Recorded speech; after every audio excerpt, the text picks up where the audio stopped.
Eu via meus pais, às vezes, brigarem, não sei o quê, mas não via meu pai chegar para fazer um carinho. Eles tinham vergonha, não é por nada. Eles tinham vergonha, sabia que eles viviam bem, mas eles tinham vergonha de mostrar isso para os filhos. E não é para ter vergonha. Brigar pode, ter carinho não podia.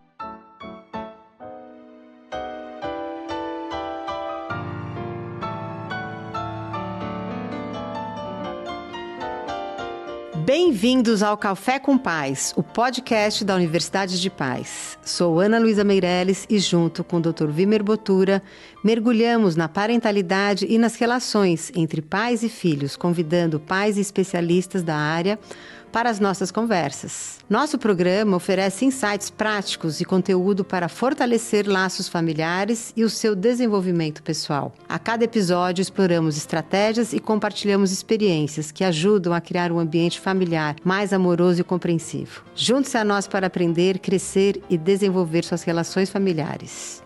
Você sabia que apenas 12% dos pais brasileiros se sentem totalmente preparados para falar sobre sexualidade com seus filhos? Estudos mostram que adolescentes que têm conversas abertas sobre sexualidade com seus pais têm 50% menos chances de se envolver em comportamentos sexuais de risco.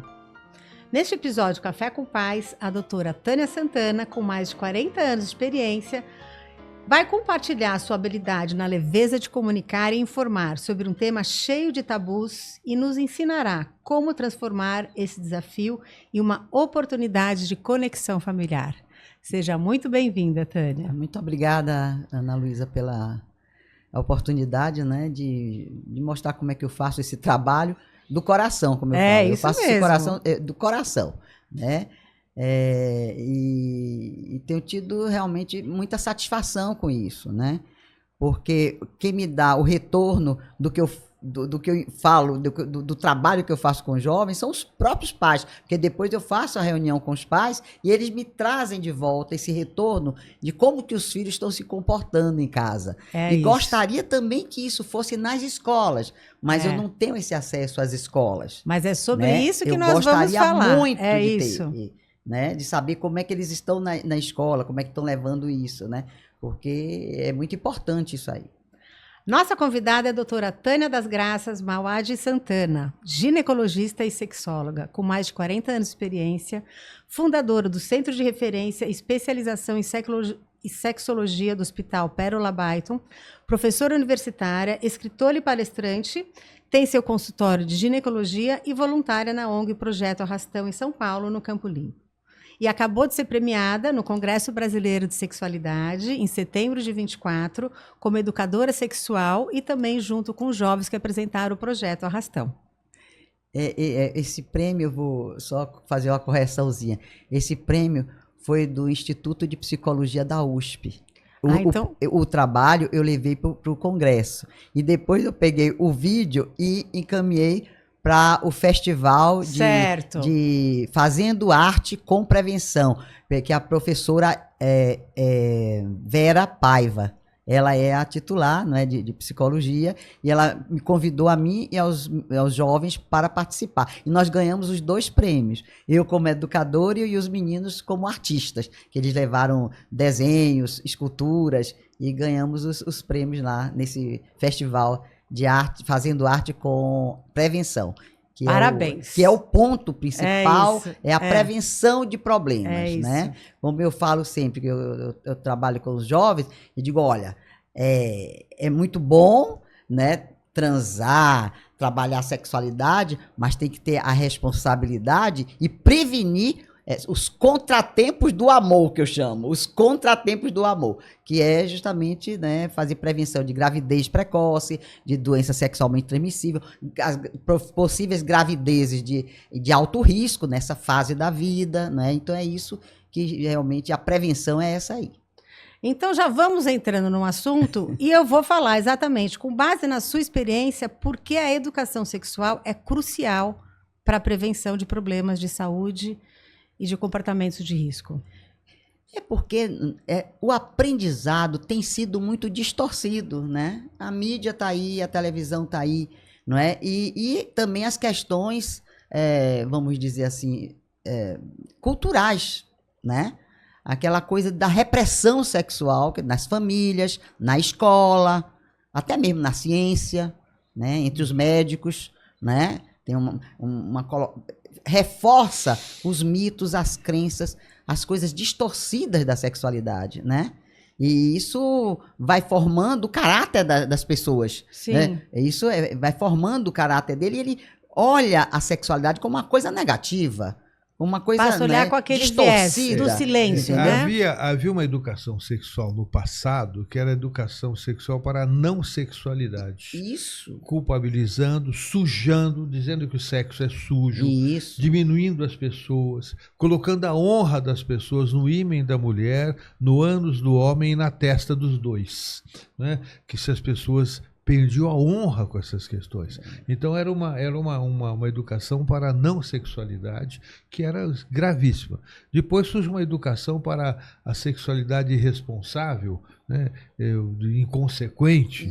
E hoje nós sabemos a maturidade para educar a sexualidade para as pessoas serem elas. Exatamente. Né? Para as pessoas serem elas. Isso é importantíssimo. Como é que eu chego, que eu vou fazer meus grupos lá, né? Que eu faço semanalmente, né? Eu não chego com aula pronta. Eu não chego com um slide lá para colocar um padrão de comportamento sexual. Jamais uma coisa dessa. É tudo de acordo com os temas importantes que os jovens acham. Então, eles querem como discutir. Eles vão trazer isso, né? Eles fazem as perguntas e nós vamos discutir em grupo. E aí eu posso escolher uma técnica, por exemplo, educativa. Uma dramatização, um desenho, uma aula participativa que eles escrevem na lousa, o que é que um acha, o outro acha. Eu fico ali só sentindo, né, o que é que está na cabeça deles, só para organizar, para eles começarem a ter um comportamento adequado, mais adequado, que seja aceito também pela sociedade, não é mesmo? Então é isso que a gente faz. Não com aula pronta você vai transar dessa forma, vai fazer. Não, de jeito nenhum. É a liberdade que as pessoas têm que ter. Tanto que a gente não fala mais educação sexual. Educação parece que é uma coisa muito estanque, não é uma coisa muito, né, programada. Não. É educação para a sexualidade, né?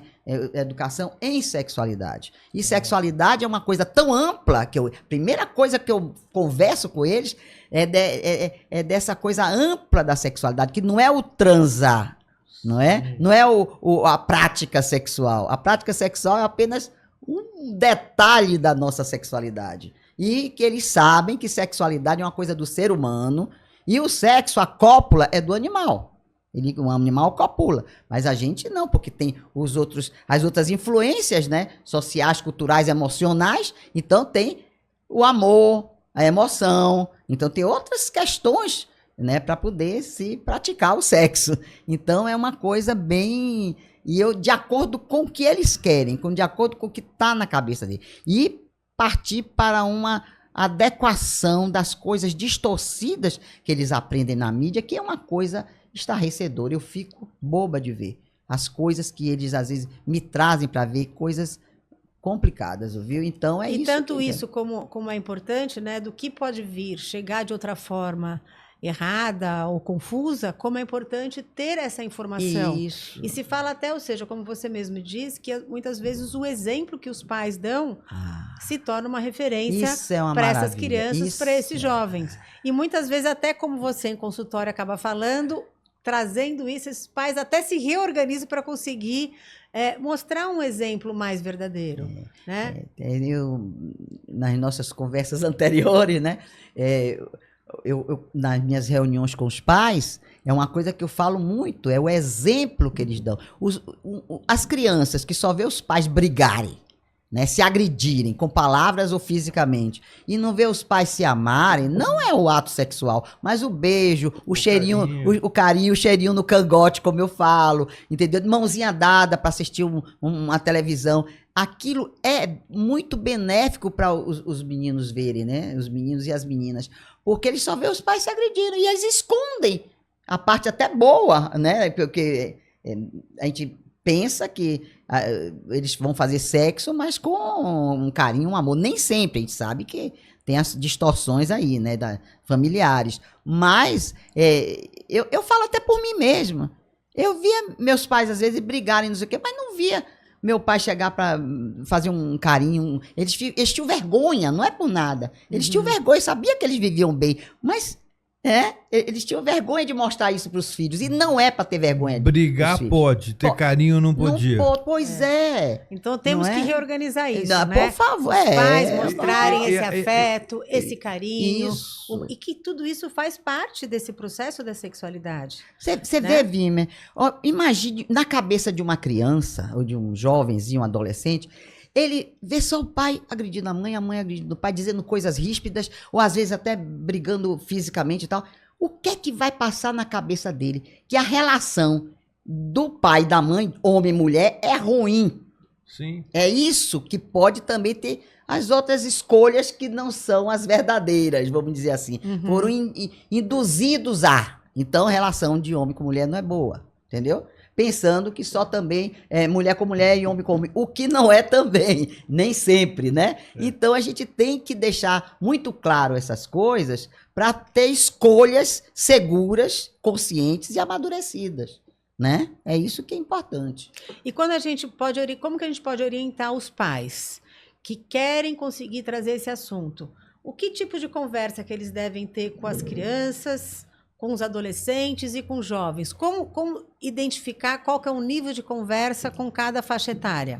Isso aí é uma coisa bem delicada que vai depender do relacionamento né, do nível que cada um tem na sua família, né? Sim. Ainda mais que as famílias agora são plurais, né? Então tem o padrasto, tem a madrasta, tem o primeiro, o segundo, o terceiro, agora, né? São o novo namorado do pai. É o novo, é isso. A nova namorada da mãe. Isso, então, né? Mas eu acho assim, que deve... Como eu mesmo faço, eu deixo o que é que interessa para eles.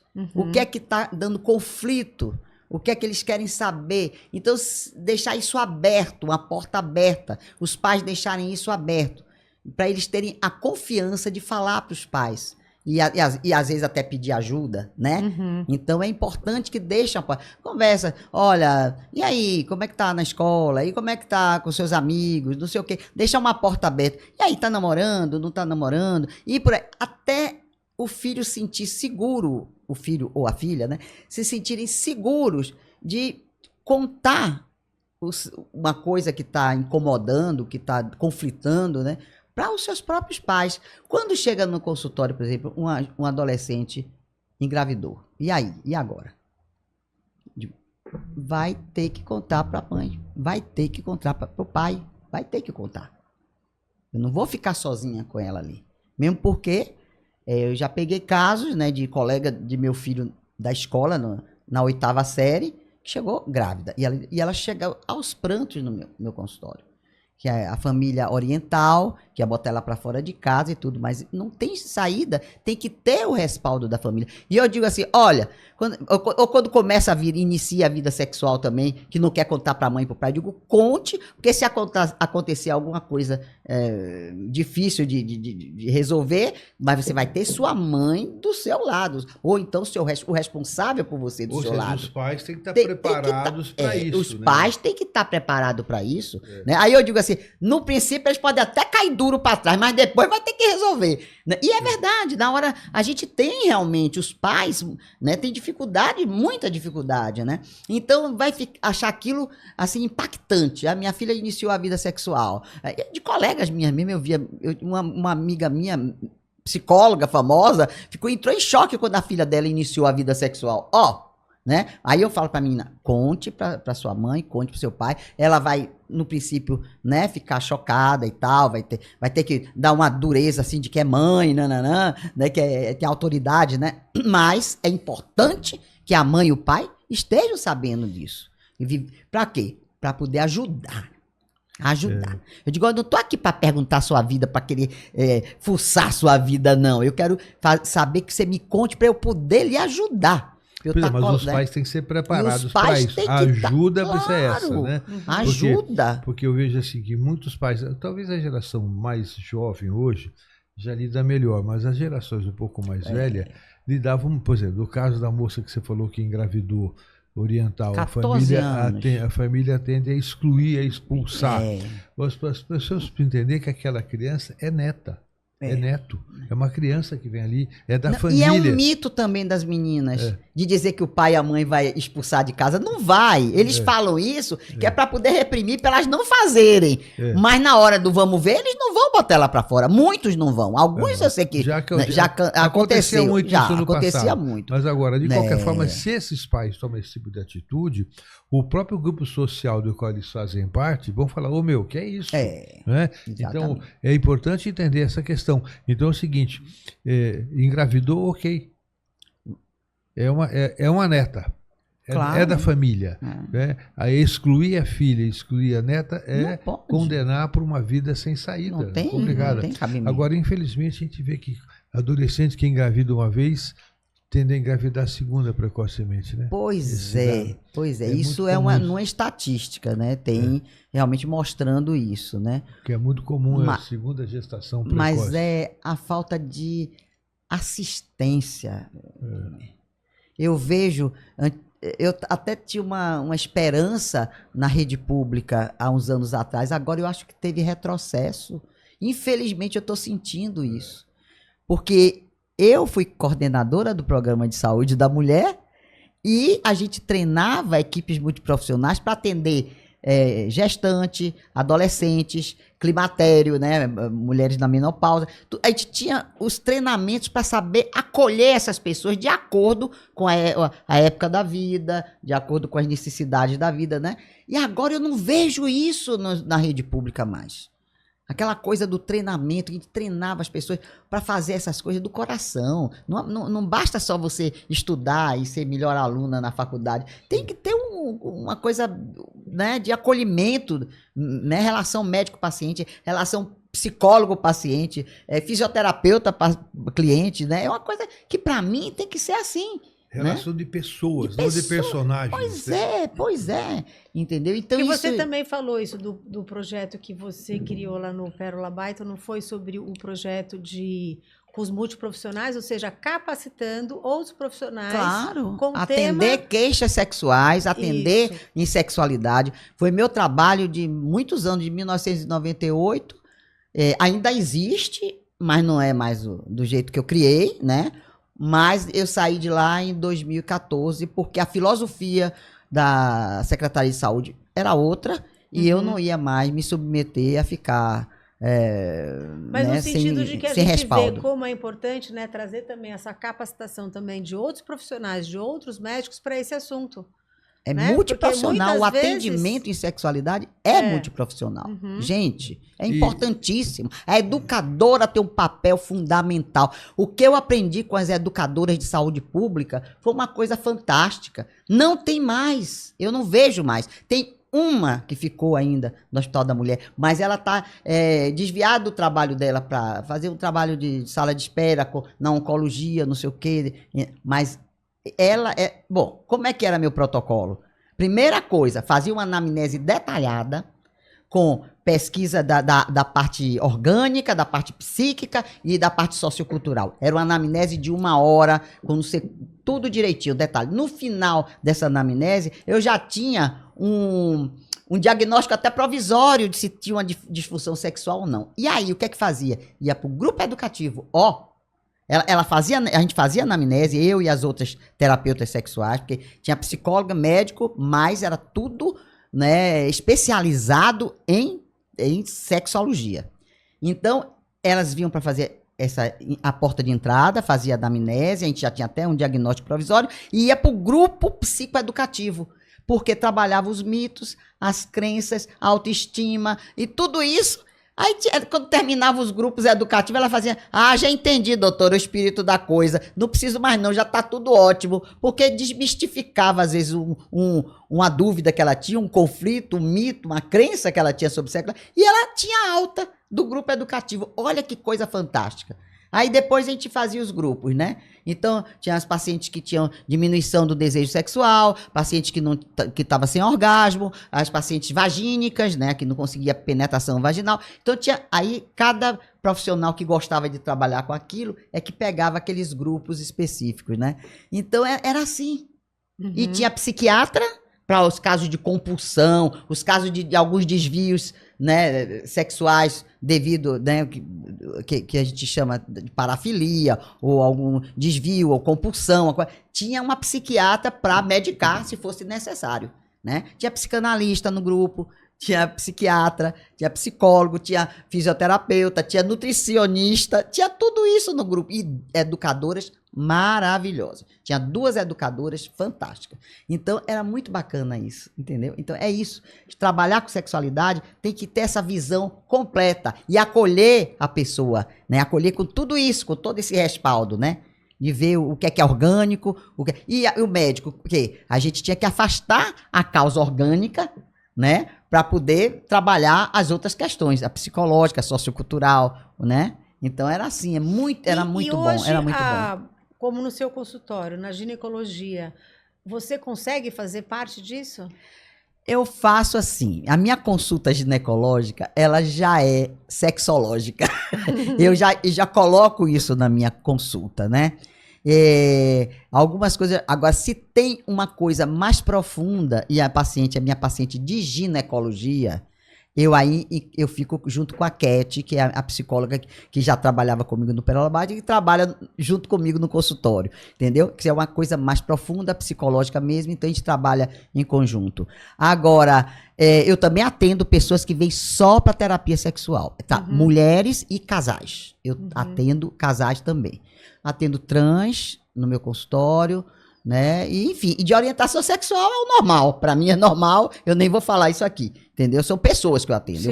Eu atendo pessoas. E lá na ONG, eu atendo meninos e meninas, examino meninos e meninas. Eu pego casos até de encaminhar para cirurgiões, uma hidrocele, uma fimose. Eles vão com a maior naturalidade e eu examino meninos e meninas. Deve ser difícil lidar com a vergonha que muitas vezes as pessoas têm de ter uma alteração dessa, né?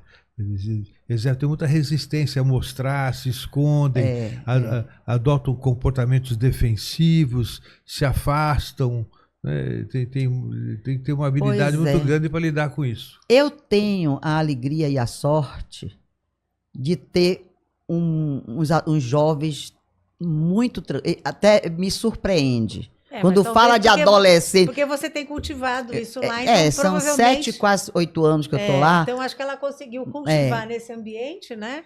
Porque eles têm a maior tranquilidade de me pedir. Aliás, quando vai um, aí vem 2, vem 3, vem 4 meninos, né? Porque de alguma forma a tua atitude gera uma sensação de aceitação da pessoa. Ou seja, a pessoa é mais importante do que o problema dela. Okay? Sim. Então você dá valor à pessoa.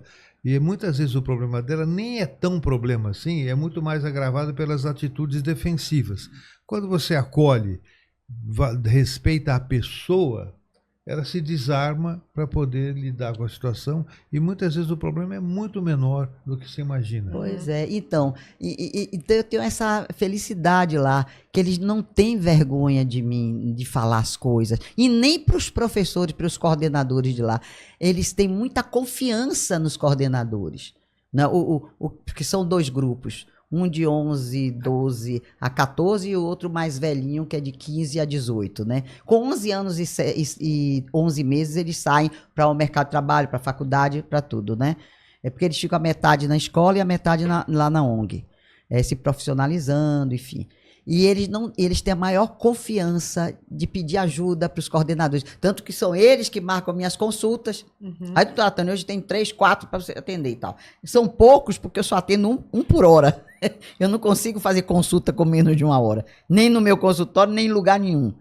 Então, ele marca aquelas consultas. Eles têm coragem de falar. Coisas até muito graves. Menina, eu falei para você na nossa conversa, tem meninas que fazem sexo por troca.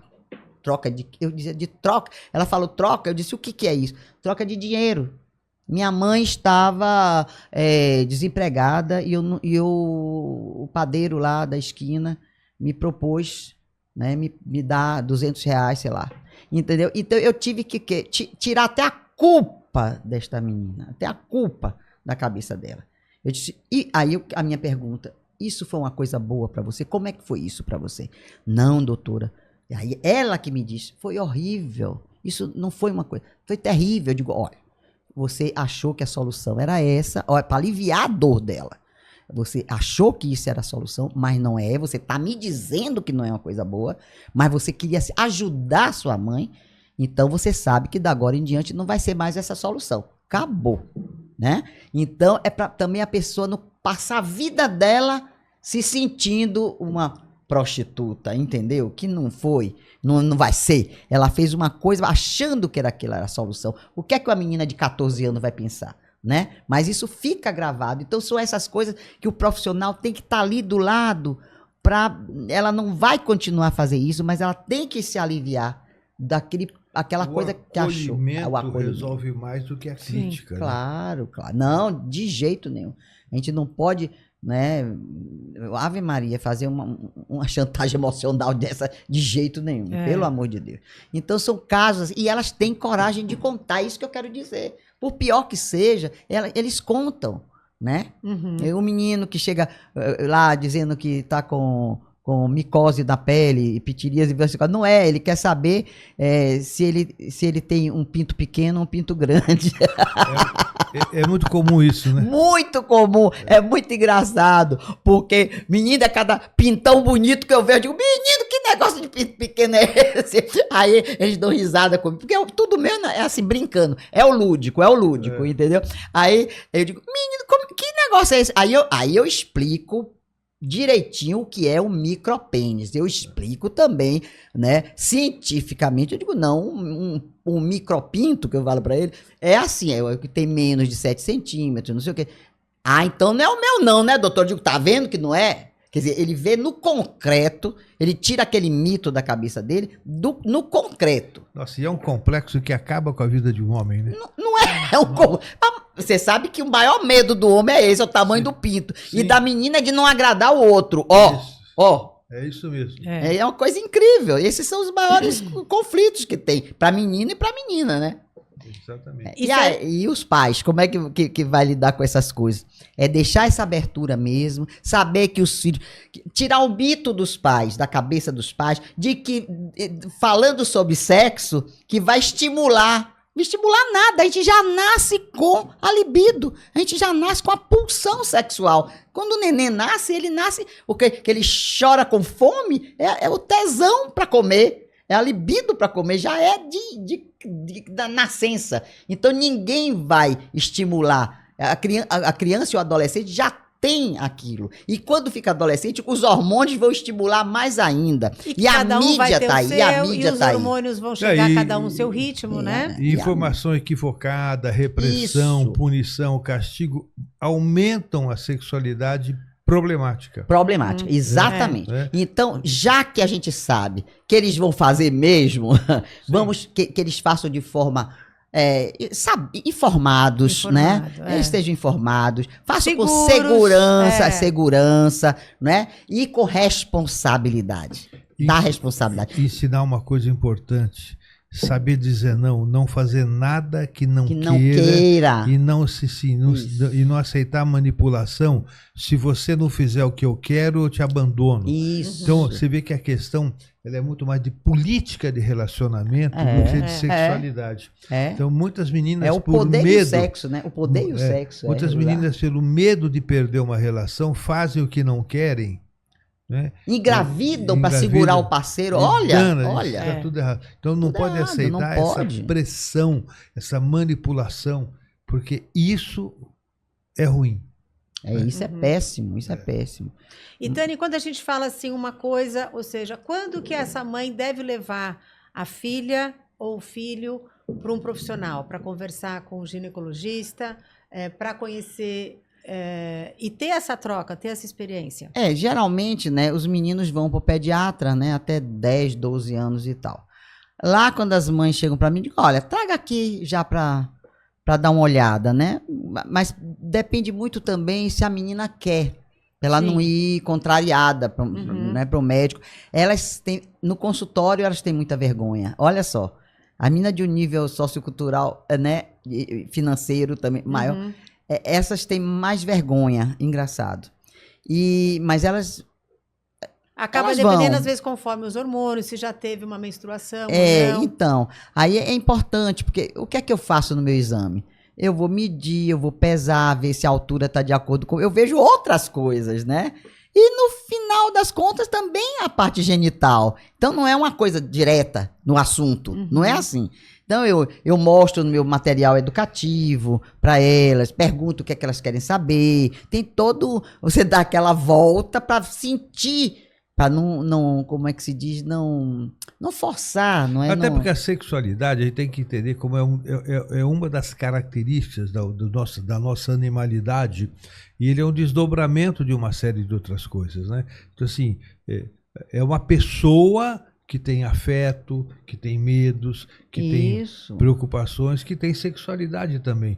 Não é a sexualidade destacada da pessoa. Não. Ela faz parte do contexto. É o contexto. E, inclusive, a própria relação sexual não pode ser descontextualizada de uma relação maior. Claro. Existe uma relação entre pessoas e que a sexualidade é um desdobramento disso. É um pedaço disso, né? Então eu preciso mostrar isso, porque no passado era realmente assim uma coisa seccionada o ser humano nesse aspecto, né? E hoje não, a gente entende que ele é parte integrante da vida das pessoas, não tem que ser discriminada, não tem que ser proibida e nem tem que ser estimulada. Nem estimulada, nem a pessoa ser coagida, nada de, pelo amor de Deus, isso é o pior de... Aliás, são as coisas que... o que é normal e o que não é normal em sexualidade. Não tem o que é. A única coisa, o que eu acho que é anormal é justamente essa coação. Você obrigar uma pessoa a fazer sexo ou praticar uma coisa que você não queira, né? Uma coisa que prejudique realmente fisicamente, né? É isso que é anormal. Eu tenho o conceito da normalidade, que é o seguinte: são duas coisas que eu considero absolutamente anormais da sexualidade. Uma é criar regra para todos. Exato. Okay? Aí, é isso mesmo. E o segundo é aproveitar do poder para obter sexualidade. Isso, né? É isso. Então assim, você vai cair, a pedofilia cai nisso, o abuso de assédio, etc. Então, assim, são duas coisas erradas. Cria regra para todos. Então, se é um frígido, cria regra para todos serem frígidos. Se é um devasso, cria regra para a devassidão. E ao obter poder ou se submeter ao poder. Isso é patologia sexual. Exatamente. Né? Agora, quando é uma coisa você espontânea obrigar, da pessoa, é um desejo, uma coisa... Ok, às vezes o desejo tem que ser reprimido porque nem tudo é conveniente. Mas, de qualquer forma... Tem as regras sociais, né? Nós somos animais sociáveis. Então você muitas vezes reprime um desejo porque você sabe que reprimir esse desejo agora me dá um benefício posterior ou não me dá um prejuízo posterior, né? Então as pessoas têm que saber essa noção da consequência. Exatamente. Né? Ótimo. Então, isso está bem explicado. Foi bem...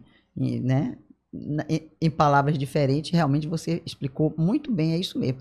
Nunca a pessoa impor a sua sexualidade e coagir uma pessoa a fazer sexo com você e outras isso aí. E isso não é aceitar a imposição. E não aceitar a imposição, exatamente. E como a gente fala dessa evolução das crianças jovens que estão no pediatra, a menina vai para a ginecologista e tem se falado cada vez mais do ebiatra. Como que você acredita que isso? Porque o jovem, o menino, ele não costuma ir na ginecologista. Isso é uma falta para os meninos, eu acho. Né? Olha, então, os homens têm dificuldade de procurar um profissional que também trabalha a sexualidade. Não é? Eu mesmo tenho dificuldade, às vezes, de mandar um marido, um namorado de uma cliente minha para que urologista. São raros o que eu posso apontar. Que, eu tive uma coisa bem clara na minha família, né? O médico era o melhor médico do mundo, mas não sabia orientar a sexualidade da pessoa. Acabou com a vida da pessoa, só isso. Só isso. Sem dúvida. Então é um espaço que tem aí que se torna até mais importante essa informação, né? Acho que tem cada vez mais esse novo profissional chamado do ebiatra. O ebiatra que vai trabalhar com os adolescentes. Mas são poucos, não é uma coisa muito comum, não é uma coisa comum. Eu conheço poucos. Eu conheço uma aqui em São Paulo. O Benito. Não, eu conheço uma mulher, a Duas. Lindinalva, que ela atende, às vezes, no Santa Catarina. A gente começa a ver, a gente tem na Universidade de Paz alguns que estão também ebiatras e que são educadores parentais, mas fica essa falta de informação, né? Mas, de qualquer forma, a gente vai cair no lugar comum nosso, que é o seguinte. O profissional não substitui a família. Sim. E a família, às vezes, vai ao profissional do que você assim, doutor, convença a minha filha ou convença o meu filho a fazer o que eu acho certo. Okay? Não é? Não vai funcionar. Então, assim, mais uma vez entra o quê? Orientação familiar. Porque se a sexualidade é tratada na família de uma forma natural, saudável, natural, como uma coisa boa, a criança vai desenvolver da mesma forma. Vai. Agora, e nem precisa entrar em detalhes técnicos desses assuntos. De jeito nenhum. É demais para a cabeça do jovem. O que tem que entrar é no sentido, não se submeta e não submeta aos outros. Porque saiba fazer escolhas, se responsabilize pelas suas escolhas, etc. Então, isso está implícito numa relação familiar equilibrada. Agora, a prática de cada um é cada um. Cada um.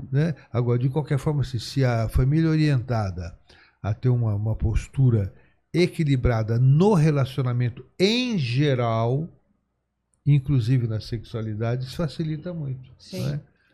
E os jovens, eles percebem quando os pais vão bem sexualmente. É uma coisa, é uma energia dentro de casa. Quando os pais vão bem sexualmente, dá uma energia maravilhosa dentro de casa. Eu converso muito isso com as famílias, né? Nossa, homem então é uma beleza, né? Homem quando tá satisfeito sexualmente, nossa, dá carro 0 km pra mulher. Quando, na época de cheque eu dizia, assina o cheque em branco pra mulher. Fica uma belezinha. Homem depois que transa fica uma maravilha, né? Então, os filhos sentem essa energia que tá bem entre os pais. Um brinca com o outro, aumenta o diálogo, né? Porque tem coisa mais íntima na vida da pessoa do que um ato sexual, uma prática sexual, né, boa, né? Então isso dá bom humor, né? Libera as endorfinas, fica todo mundo feliz, né? Não precisa tomar antidepressivo, né? Cure-se pelo orgasmo, como eu falo, né? Que isso dá esse bom humor, né? É antidepressivo, dá bem-estar, né? E as crianças sentem isso, com certeza. Né? Não precisa dizer nem ver. Mas eles sentem. A gente tem que separar um pouco do que é pornográfico, do que é sensual e do que é erótico. Isso. Né? Existe uma sensualidade natural do ser humano, que é coibida por causa do medo do pornográfico. Né? É isso mesmo. Quando eu estou colocando pornográfico aqui, não quer dizer o filme, a literatura, não. O pornográfico é como encarar o sexo como uma coisa meramente carnal. Né? Então, assim, mas tem uma sensualidade que é natural em qualquer relação. Não é? Então, assim, isso não tem nada demais. É diferente de uma sensualidade de sedução, de provocação. Isso é outra coisa, né? Mas é natural do ser humano ter uma sensibilidade que dá harmonia, gera ocitocina, etc. Então, preciso preservar nas pessoas essa natureza da sensualidade, né? Mas que não é pornográfica e atualmente nem é sedução. Existe é uma linha muito tênue aí, né? É difícil. Porque do jeito que as coisas estão, o pessoal pensa que tem que ter liberdade de tudo e fica às vezes coisas apelativas em plena rua, à luz do dia. Não é isso. Não é isso. Não é verdade? Isso. Então, essa confusão que estão fazendo esse é o pornográfico, né? Que é uma coisa que eu não sou obrigada a ficar vendo certas coisas na rua, ali entrando no metrô ou no meio da rua, né? Coisas assim, né? Isso é outra coisa. É outra coisa. Então acha que tem que ter liberdade, tem que mostrar, tem que, né? Certas coisas que não é isso. Então no fundo isso é para agredir, para agredir, exatamente, é para provocar e para agredir. Então. Mas a essência de tudo que nós estamos falando aqui é o seguinte: a gente precisa desenvolver mais habilidade aos pais de lidarem com a sexualidade. Quando os pais são frustrados sexualmente, ou têm preconceitos demais, têm complicações da sua forma de entender a sexualidade, vai ser muito difícil para eles orientarem os filhos, né? É uma dificuldade mesmo, coitado, que não são culpados também. Não são culpados. Mas tá em tempo de aprender na Universidade de Paz. Pronto. Exatamente. Eu tenho uma piadinha que eu fazia com algumas pacientes ao longo da história. É o seguinte: eu vou imaginar que criar uma personagem que é fruto de muitas pacientes que eu tratei. A mulher chegava assim: eu tenho a maior raiva da minha mãe, porque nos anos 80, 90 se falava que as mães tinham que falar de sexo com os filhos. Né? Aí eu tenho uma raiva da minha mãe, que minha mãe nunca me falou nada sobre sexo. Aí eu brincava com ela assim, ainda bem. Por que, doutor? Porque sem falar nada já fez esse estrago. Imagine se tivesse falado. Né? Porque as pessoas não estavam preparadas para falar. Como uma mãe de 70 anos, 80 anos hoje, iria falar aos 40 para uma filha de 20, de 15, 18 sobre sexualidade? Ela não tinha o que falar. Era melhor não falar. Era melhor não falar, é verdade. Então, é verdade. Hoje já tem pessoas... pessoas... ia falar coisas distorcidas, Sim, como ela aprendeu. Exatamente. Então, hoje já as pessoas começam a aprender, porque outra coisa importante, as pesquisas sobre sexo, raramente alguém fala a verdade nas pesquisas. Não é? Se mente muito. As mulheres tendem a diminuir a informação, os homens tendem a aumentar. O homem sempre relata mais experiência do que tem e a mulher tende a falar menos experiência do que tem. Ainda continua assim. São as mentiras convencionais. Né? Por exemplo, as estatísticas. O casal brasileiro faz sexo 3 vezes por semana. Mentira! Mentira! Já, não é? Mas o fato é assim. Então, se tem o casal... uns que fazem mais, tem outros que fazem menos, tem uns que não fazem. Os que fazem 2 vão ficar em débito. Né? Então, assim, o fato em si é que tem muita mentira na questão da sexualidade. As pesquisas tem muito viés. Então, o que acontece? Você vai orientar baseado nisso, você vai orientar errado. Então, eu digo, se os pais conhecem as suas próprias limitações no assunto, têm medos, têm inseguranças, é melhor passar para um profissional que possa orientar a eles. E até nós mesmos. Se a gente tem alguma coisa que a gente não sabe, se fulano, eu não sei lhe orientar sobre isso, mas eu vou me informar e depois a gente conversa. A primeira vez, quando eu cheguei logo em São Paulo, que eu fui trabalhar no INAMPS, ali da Conselheiro Crispiniano, teve uma greve e eu não pude entrar e eu estava com os piquetes na porta e eu na porta sem poder entrar para trabalhar. E veio uma cliente minha e botou no meu ouvido, assim, baixinho. Doutora, mas eu tenho uma coisa muito séria, doutora, eu preciso falar com a senhora. A senhora não vai atender hoje? Eu digo, não, meu bem, não posso entrar. Ela fez assim, eu posso lhe fazer a pergunta? Ela chegou no meu ouvido e perguntou. Naquela época, eu ainda estava sem saber direito como orientar, né? Ela fez assim, faz mal ter sexo anal. Aí na hora eu fiquei assim, atônita, assim, eu disse, oi.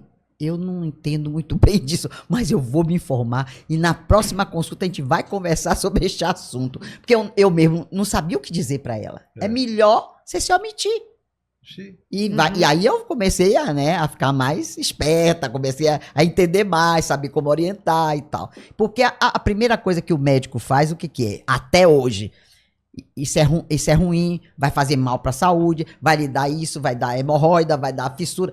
E não é assim. Mesmo que eu, profissional, não pratique aquilo, a minha obrigação é orientar como se deve fazer bem. Se tá bom pro casal, se tá bom pra mulher, se tá bem pro homem, eles têm que saber como fazer para não se machucar. Mas a resposta correta é o seguinte, não faça aquilo que você não quer fazer. Pronto.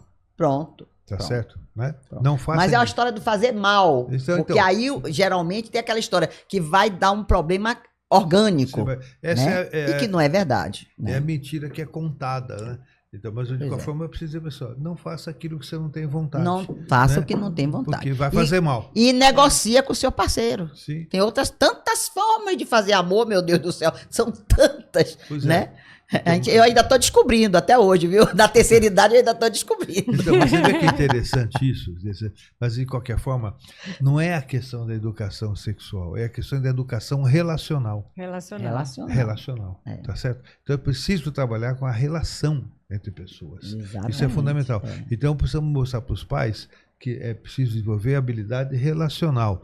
A questão sexual ela é secundária ao relacional. O falar de sexo é interessante nas famílias, falar naturalmente.